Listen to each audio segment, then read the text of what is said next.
With college football just about a month away, it is well past time that we go ahead and dive deep into this 2022 season. I've done 4 of these already. We did the ACC, the Big 10, the Big 12, the Pac 12, and now we're finishing with the granddaddy of them all, the SEC. We're going to do the SEC quarterback tier rankings. I'm sure this will be received well by all 14 fan bases. Obviously, some sarcasm there, but there is some nuance to these rankings. Obviously, opinions are going to vary. I get that.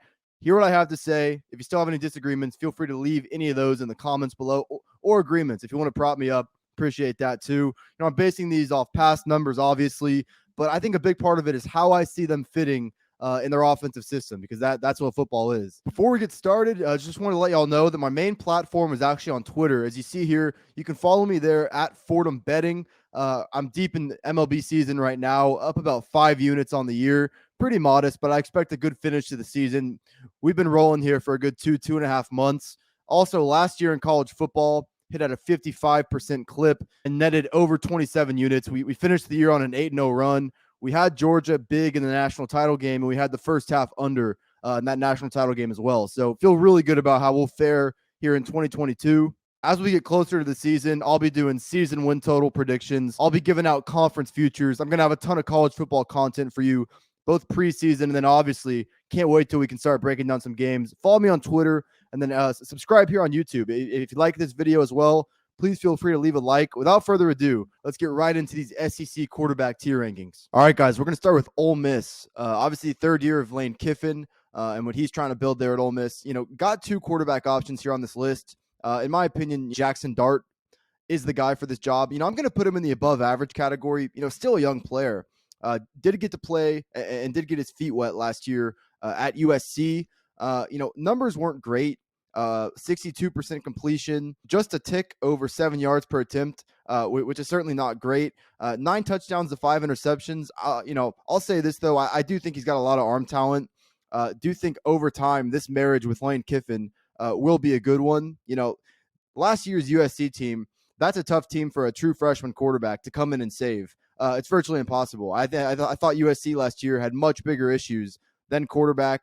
Dart's going to have the luxury of having 2 good running back options by him. Ole Miss obviously picked up Zach Evans from TCU.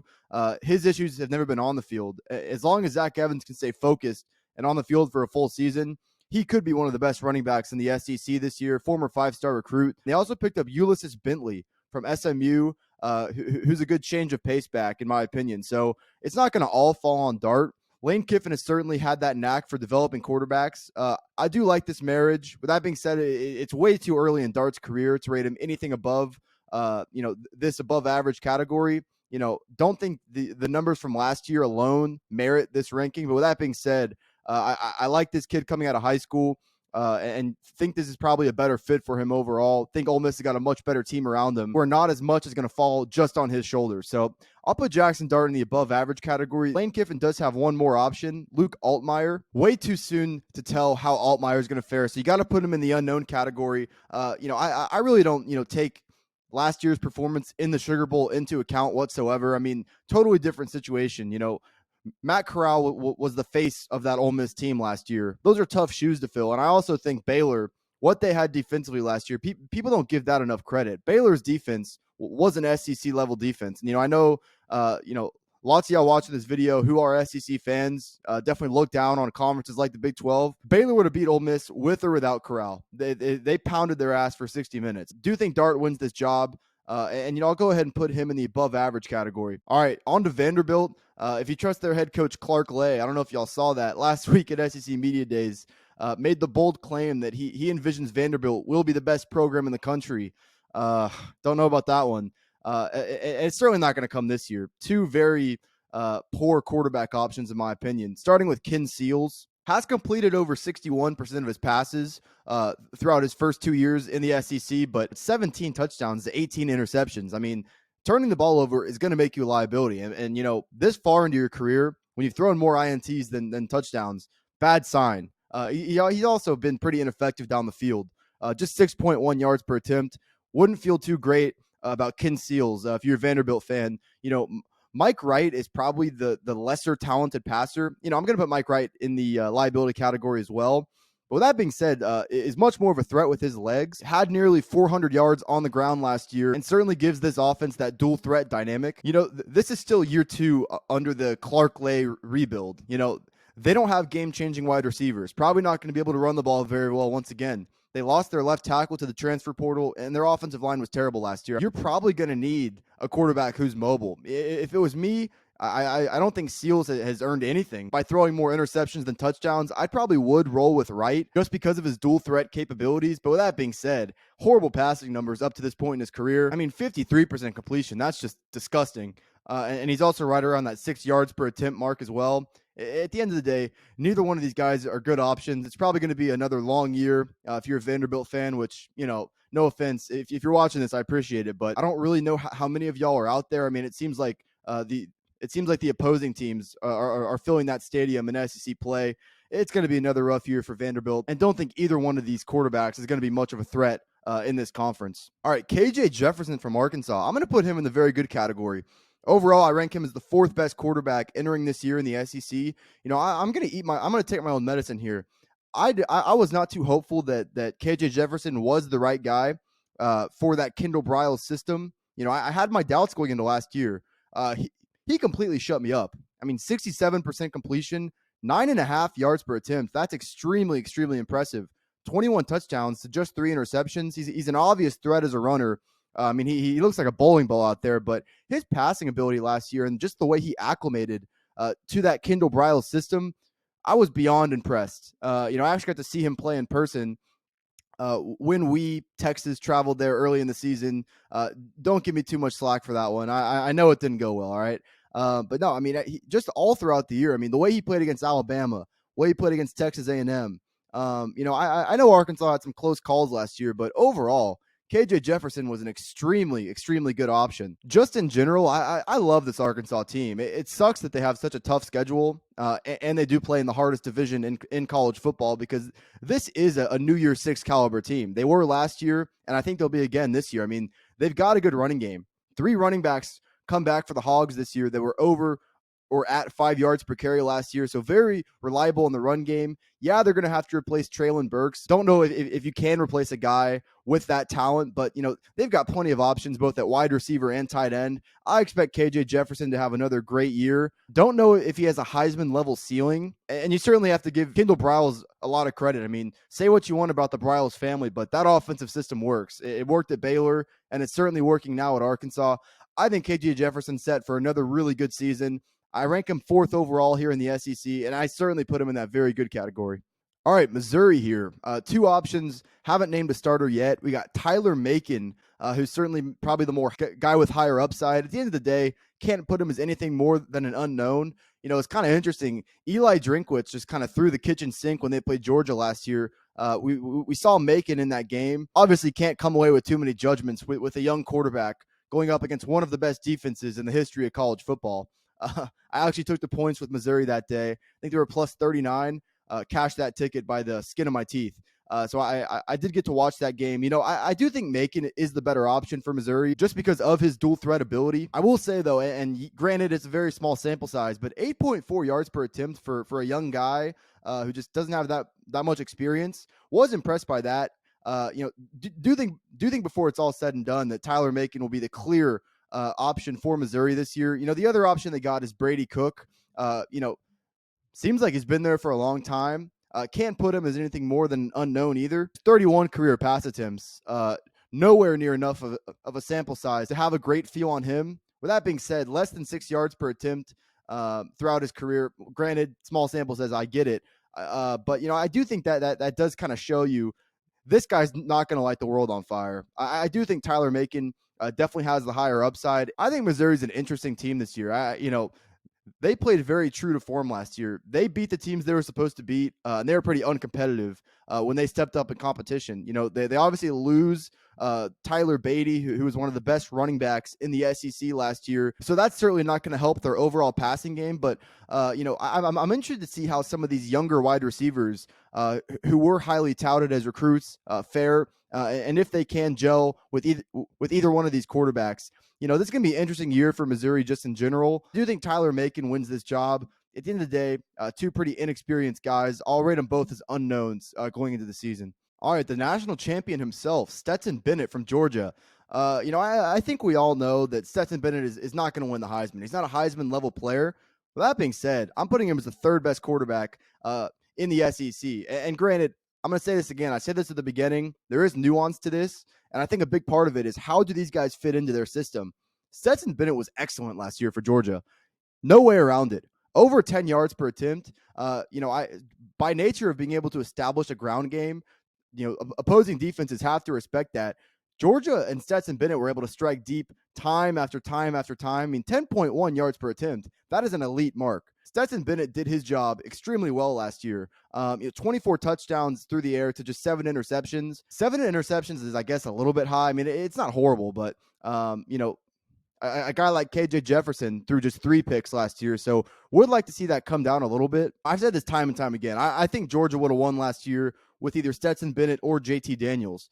But I don't blame Kirby Smart one bit for sticking with Bennett.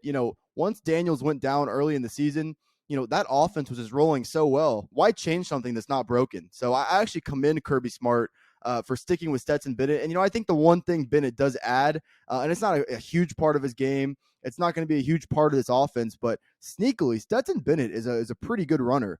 Nearly 300 yards on the ground last year.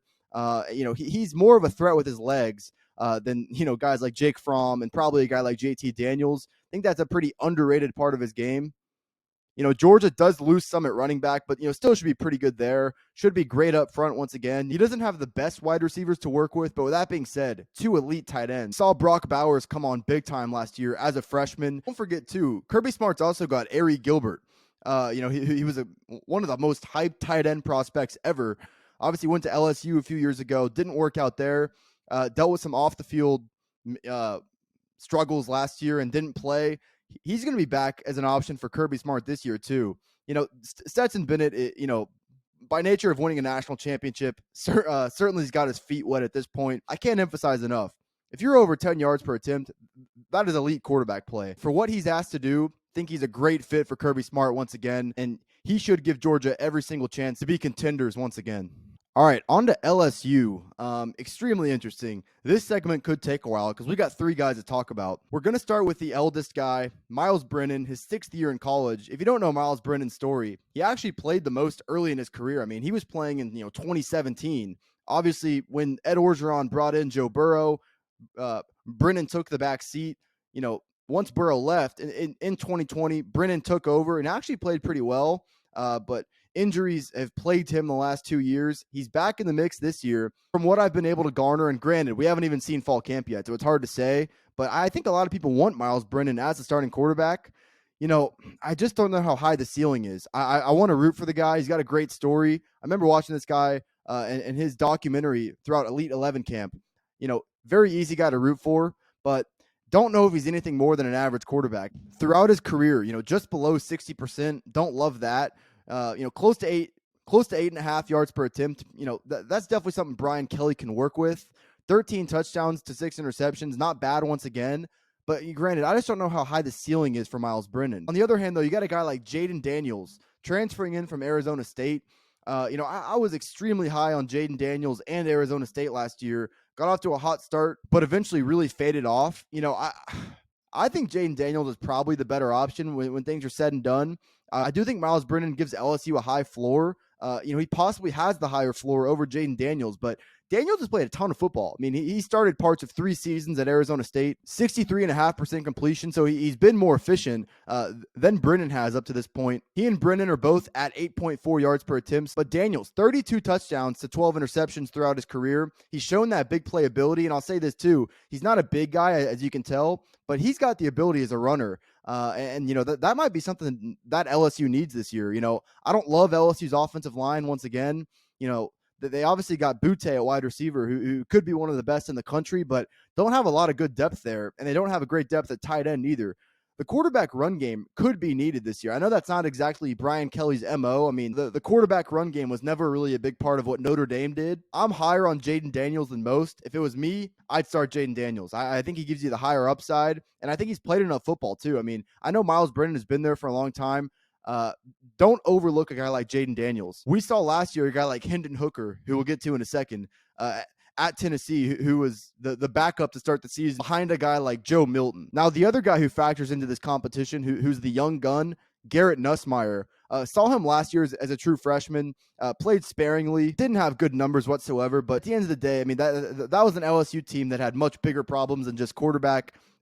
Definitely not a system and not the right team for a true freshman quarterback to walk into and excel. I mean, he also got thrown into some pretty tough situations at Ole Miss, and then in that game at home against Arkansas, which they lost in overtime. Still have to rate him an unknown, but I mean, this is a guy that has a lot of expectations both around the LSU fan base and around this coaching staff. So I wouldn't rule out the fact that Garrett Nussmeier could see action this year.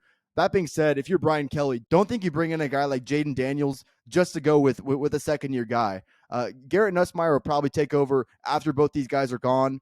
If you're asking me, I think Jayden Daniels is the better option throughout the course of the season for LSU, but still wouldn't be like all that upset if Myles Brennan does win this job. Obviously, I know how LSU fans are. If I'm off base here, just let me know. But that's my opinion. Should be an interesting year, to say the least, for LSU in the first year of the Brian Kelly era. Will Rogers, Mississippi State. I don't know if this is a hot take or not. I think Will Rogers is the fifth best quarterback in the SEC. I'm going to put him at the end of this very good category. One thing that you can't overlook just about Mississippi State as a whole, think about where they were 5 years ago with Dan Mullen transitioning to the Jim Moorhead system. Those systems, are on the opposite end of the spectrum from a guy like Mike Leach. Mike Leach is obviously an air raid guy. It's taken Mississippi State a little bit of time to acclimate, especially offensively, to this air raid system. Rogers, came in as a true freshman, played basically immediately. This guy made an extreme jump from year one to year two. I mean, Rogers completed 75% of his passes last year, and I'm the first to say that the air raid systems are going to prop up quarterback numbers. 75% is 75%. I don't care what system you're playing in. That's damn impressive. 35 touchdowns to 8 interceptions, and now you get another offseason where all your receivers get acclimated to the system just more. These running backs might not be used in traditional ways, but they're still a big part of this offense. I mean, in the air raid scheme, you're throwing a lot of checkdowns. You're using the running backs a lot in the passing game. Those guys are more acclimated with the system now, too. I do worry a little bit about the offensive line, but I think Rogers progresses once more here in 2022, just like we saw that big jump from 2020 to last season. I don't know how much, more efficient you can be than 75%. But Rogers was just at 7.1 yards per attempt last year. I think that gets at or above 8 this year. I think this offense becomes a lot more explosive this year than it was last year. Call me crazy. I'll say it once again. I'm the first guy to say that air raid systems prop up quarterback numbers. I acknowledge that, but I love Will Rogers and how he fits in this Mike Leach system. I think he takes another step here in 2022 and establishes himself as a top 5 quarterback in this conference. All right, I wanted to pause here for a second. You might notice I got the Miami Vice shirt on. You might be wondering, how do I look as, cool and sexy as you? Well, you can. Proud90.com. It's delivering you unique, but also very comfortable polos. I wear Proud 90 every time I go to the range, every time I go play around. It's very comfortable to wear around the house too. Obviously, they got polos, but t-shirts as well. If you want to get ready for the fall and winter, they got a good selection of hoodies and quarter zips as well. I'll add this too. They recently added a women's line. So if you want to treat that special someone, or if you are a lady yourself, Proud 90 has got what you need. Go to proud90.com or use the link in the description. At checkout, if you see anything you like at checkout, right as you enter your payment information, enter the code Fordham. It'll say coupon code or promo code. Enter the code Fordham, gets you 15% off your entire order. Thank you to Proud 90 for sponsoring this video. And let's get right back into quarterback tier rankings. All right, Bryce Young from Alabama. Got to put him in the I can't even say with a straight face. Obviously won the Heisman last year.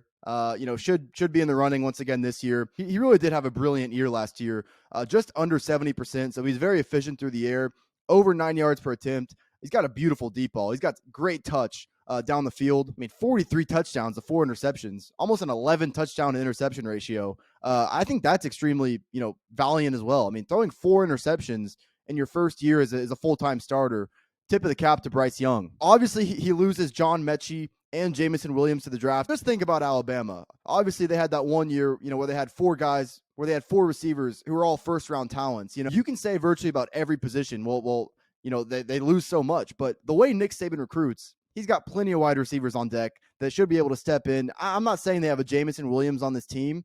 I wouldn't be surprised if they do. They should have plenty of guys step up this year and emerge as threats on the outside. I think one thing that will help Bryce Young this year is he's finally got a game-changing running back sharing the backfield with him. Jahmyr Gibbs from Georgia Tech. Huge pickup for Alabama this offseason. I know Brian Robinson gave them a high floor last year. He's not a game-changing running back. Going from a guy like Najee Harris to Brian Robinson, huge step down. So I think they finally got a borderline elite running back option back in Tuscaloosa this year. I love that pickup. Saw their offensive line sort of struggle at times last year. I think back to that Auburn game. I actually went back and watched that condensed game here recently. Their offensive line was terrible in that game. Alabama got shut out through 3 quarters, which shouldn't happen when you have as much talent as they do. They've got to be consistently better up front. It's as simple as that. But with that being said, Bryce Young won the Heisman last year, should be in the running to do so this year. And with that, I think Alabama's defense as well, with Will Anderson and Dallas Turner, they have a good linebacking core. They added Elias Ricks from LSU, got good safeties. This should be a championship level team once again. And obviously think Bryce Young will be a big part of that. All right, Anthony Richardson from Florida. This guy has gotten a lot of hype. I've seen people, think he's a Heisman caliber player. I don't see it. I'm sorry. I think I'll put him above Dart and Daniels just because that upside is obviously there. I don't think he's anything more than an above average option for Florida. I just don't understand what he's shown from a passing standpoint to make people think that he's going to be this, otherworldly player. He completed under 60% of his passes last year. Granted, young player, and it's going to be a different system this year. He was actually at 8.3 yards per attempt, which for a young player in this conference is pretty impressive. So I will give him that. For a guy that just, hasn't been that every down quarterback, I do worry a little bit about turnovers this year. Now, by that alone, you might think, well, if you think that poorly of him as a passer, why don't you put him in the average category? Well, he's obviously a dual threat guy, and what he can do with his legs is special. He did have over 400 yards on the ground last year in a secondary role. So can't overlook that. But with that being said, I don't love where Florida's receivers are at this year. I don't think their offensive line will be a weakness this year, but I also don't think that they're going to be a top 5 offensive line in this league. So this is not the ideal situation for Anthony Richardson to be entering to, in my opinion. I think there's some variance with him. We just don't know how consistent he is as a passer. Would I be all that surprised if Jack Miller at some point takes over this job? Jack Miller transferring in from Ohio State? I really wouldn't. I'm sorry. There's a lot of variance with Richardson. He could be anywhere from, a very good quarterback this year to a liability. We just don't know. I'll give him the benefit of the doubt because of his ability as a runner. I'll put him in the above average category, but I'm not buying into this. Anthony Richardson is going to be one of the best quarterbacks in the SEC notion. I reject that. I'm not sold on this guy whatsoever. All right, on to Auburn. Yikes. By the way, Auburn fans, I know Robby Ashford is a part of this job. For some reason, it just would not let me save the picture of him. So I'm sorry about that. And I'll talk about that in a second. We're going to start with Zach Calzada and TJ Finley. Both these guys kind of fit that same mold. Yeah, they got strong arms, but it's what you do with a strong arm. If you don't have touch, and if you're not efficient through the air, I don't care how strong of an arm you got. Both these guys are liabilities. It's really as simple as that. We saw Zach Calzada at A&M last year, in one of the weirder performances I've ever seen. Looked extremely good against Alabama, but that was really his only good game all year. He had a rough year for the Aggies. 56% completion, disgusting. 6.7 yards per attempt, not great. 17 touchdowns to 9 interceptions. That's not bad, but this guy left a lot of plays out there for A&M last year. And with how good of a defense A&M had, and with how much Calzada had going for him, for the Aggies to go 8-4 last year is a pretty big indictment on Zach Calzada. With that being said, TJ Finley, I said it, he's a spitting image of Zach Calzada. These guys virtually had the same numbers last year, right around that 56, 57% completion, well under 7 yards per attempt. TJ Finley was 5 touchdowns to 1 interception, and he basically saved Auburn's season early in the year when they were about to get beat by Georgia State. So you got to give him that. But if you watch that Alabama game, TJ Finley is not a good option. Another guy, big arm, but he hasn't been able to do much with it. Saw him struggle at LSU 2 years ago. He struggled at Auburn last year. Neither one of these guys have a high enough floor to where Brian Harson's going to feel comfortable with either of them. Tank Bigsby is going to be the leader of this offense. They've also got Jaquez Hunter, too, who's a really good, change of pace back. I mean, this offense is going to be centered around running the football. The one thing you can't have in an offense like this are guys who are inconsistent. Give me the guy with less arm talent, but with the higher floor. I think Robby Ashford could be that guy. And I'll say it again. It would not let me save the picture of him on this tiermaker.com or whatever. So go complain to them. Robby Ashford, obviously transferring in from Oregon. He would obviously be in this unknown category, but I mean, certainly couldn't be much worse of an option than either Calzada or Finley. I just don't see Auburn making a bowl game with either Calzada or Finley at the helm. All right, on to Texas A&M. If y'all been watching the channel, I'm a Texas fan. But that being said, I'm unbiased. If you're asking me who should win this job, I'm giving the nod to Max Johnson. And I'll tell you why. I mean, is he the most high upside player ever? Far from it. And so I'm going to put him in the average category, but that's not really an indictment on him whatsoever. If A&M would have had average quarterback play last year, they would have gone 10-2 instead of 8-4. I mean, no way Max Johnson lets A&M lose that game at home against Mississippi State. They would be much more competitive against Arkansas. Probably would have been more competitive against Ole Miss as well. So at this point in his career, I mean, Johnson has started parts of 2 seasons at LSU. Was basically the full-time guy last year. Far from a world beater. But this is a much better situation for him because unlike LSU last year, A&M's got a great defense once again. They're great up front on the defensive line. Maybe have one of the best secondaries in all of college football. So A&M's going to hold some teams to some low numbers. They just need average quarterback play to be a contender in the SEC. Johnson's got a 5-to-1 touchdown to interception ratio, 35 touchdowns to 7 interceptions throughout his career. That's the type of reliability that Jimbo Fisher needs going into this season. That's my opinion. I know a lot of A&M fans are high on Haynes King. I don't see it. I mean, he started 1 career game in college. That was the opener last year against Kent State, and he threw 3 interceptions. I guess he technically started that game against Colorado, but went out with the season-ending injury early in that game. I'm obviously from Texas. I follow high school recruiting. I've never been that high on Haynes King. He just hasn't played that much, so I'm going to put him in the unknown. His ceiling, in my opinion, is probably at the end of this above-average category. I don't think he's anything above that, but the one thing that Jimbo Fisher and A&M can't afford again is that inconsistency. And I think there's a greater chance of that with a guy like Haynes King. Much like LSU, we've got 3 quarterbacks to consider, though. I mean, Connor Weigman is going to be a true freshman this year. Don't think he'll start the season at quarterback. Wouldn't at all be surprised if we see him at some point. Jimbo Fisher is extremely high on this guy. He's basically hanging his hat on the future development of Connor Weigman. A&M didn't go after some highly touted guy in the transfer portal this offseason. I mean, didn't enter the Quinn Ewers sweepstakes. Jimbo Fisher has said it himself. He thinks he's got his guy for the future in Connor Weigman. I'm not really offering an opinion on that. I mean, he's a true freshman, so you obviously got to put him in the unknown category. But, it's interesting. Jimbo Fisher is hanging his hat on that. I'm not saying he's wrong. By all indications, Connor Weigman is a very good option. If I'm Jimbo Fisher, I roll with Max Johnson to start the season. And, if you get to that point in the season where you need a, higher ceiling quarterback, then look towards King or Weigman. But I think Max Johnson is a perfectly capable quarterback for A&M this year. I'll say it again. If A&M had just a mediocre quarterback last year, they'd probably go 10-2. So it's not an indictment on A&M. I hear it all the time. Oh, you wear burnt orange colored glasses. It's actually a compliment. I mean, I think Max Johnson will be an upgrade for A&M this year. If it's me, I'm rolling Max Johnson out game 1. Hendon Hooker from Tennessee. I mean, this shouldn't be a surprise either. I think Hendon Hooker is the second best quarterback in the SEC. What he did last year was nothing short of incredible. I said this earlier in the video. He didn't even start the season as the quarterback. Obviously took over in game 2. What did he do? 69% completion, just under 10 yards per attempt. 26 touchdowns through the air, just 3 interceptions, almost a 9-to-1 touchdown to interception ratio.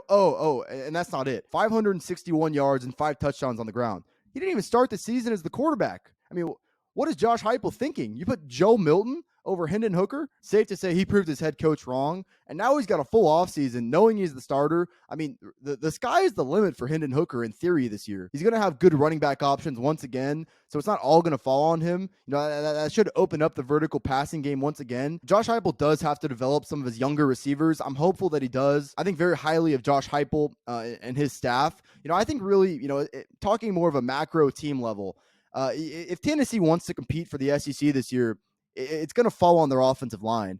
Gave up the most sacks in the SEC last year. And that's saying something because they have one of the most mobile quarterbacks in the conference, and yet they still ranked last in sacks allowed. I feel good about what Hendon Hooker is going to give Josh Heupel and co this year. I mean, I think he's a Heisman level player. We saw it last year, and I think he's entering in an even better spot here in 2022. But as far as, is Tennessee going to be a championship level team? It's going to come down to obviously defense, but from the offensive side of things, they just got to be better up front. All that to say, I think extremely highly of Hooker going into 2022. All right, 2 more guys to go. If y'all have gotten this far in the video, very much appreciated. Will Levis from Kentucky. He's another guy that's drawn a lot of, I think a lot of people would put him atop the very good category, maybe in the Heisman category, which I think is just lunacy. I'm going to put him atop the above average category, but I'm going to tell you why I'm not as high on him. Go look at how he played last year versus Florida at Mississippi State against Georgia. I mean, if you're a very good or Heisman level quarterback, you don't play as bad as he did in those 3 games. I'm sorry. He's got a strong arm, and people love to talk about that. But, having a strong arm is only going to get you so far. You still got to play football. I mean, I want guys who can play football. I'm not saying Will Levis can't, and he is pretty good with his legs as well. But 12 interceptions last year, 8 yards per attempt. That's not very good or Heisman level play. I'll give him the benefit of the doubt and put him atop this above average group. But I mean, come on, guys. Just because he's got a strong arm, I mean, I'm a Texas fan. I watched Tyrone Swoops for 4 years. Having a strong arm is extremely overrated. It's about playing quarterback. It's about having touch. It's about having that continuity with your wide receivers. Get that out of here. All right, I know I got a little bit fired up there.